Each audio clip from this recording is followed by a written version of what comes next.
என்னோட 20th டே natural body building ட்ரிப்பில் இன்றைக்கி தரமான லெக் ஒர்க் அவுட் பண்ணணும் தான் வந்திருக்கேன். அதில் நான் ஃபஸ்ட்டு ஸ்டார்ட் பண்ணதே ஸ்மித் மிஷின் பார்பிள் ஸ்குவாட்ஸ் தான். 20 kg வெயிட்ஸில் தான் நான் ஸ்டார்ட் பண்ணேன். 2 sets 20 reps போட்டேன். அடுத்து வந்து பார்த்தீங்கன்னா 2 plates-ல வந்து 2 sets 15 reps போட்டேன். என்னோட ஃபுல் கான்சன்ட்ரேஷன் ஃபுல்லாமே வெயிட்ஸை வந்து இன்க்ரீஸ் பண்ணுறது இல்லாமல் ஃபுல் ரேஞ்ச் ஆஃப் மோஷனில் வந்து என் ஒர்க் அவுட்ஸ்லாம் இருக்கணும்னு சொல்லிட்டு தான் பிளான் பண்ணிட்டு நான் வந்தேன் ஜிம்முக்கு. செகண்ட் வேரியேஷன் வந்து dumbbell single arm lunges. Each legs வந்து 3 sets. அதில் வந்து 20 reps வந்து நான் போட்டேன்.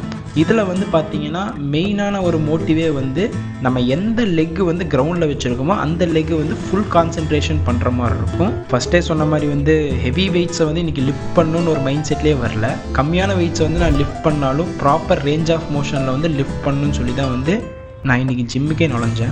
என்னோடய அவுட்டர் ஸ்குவாட்ஸ் வந்து கொஞ்சம் வீக்காக இருக்கனால என் ஃபீட்டை வந்து க்ளோஸ் கிரிப் பண்ணி இன்றைக்கி ட்ரை பண்ணி பார்க்கலான்னு சொல்லி பண்ணேன்.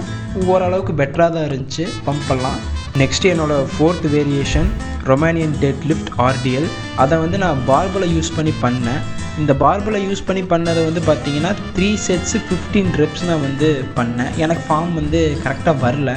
உடனே நான் என்ன பண்ணேன்னா வந்து ஒரு 15 kg ஈச் 15 kg தம்பில் வந்து யூஸ் பண்ணி RDL பண்ணேன். என்னோடய லெக்ஸ் வந்து எந்தளவுக்கு பம்ப் ஆகிருக்குன்னு சொல்லிட்டு மிரரில் செக் பண்ணிட்டு இந்த 20th டே வந்து பார்த்திங்கன்னா என்னோடய லெக் செஷனோட கம்ப்ளீட் பண்ணிட்டேன்.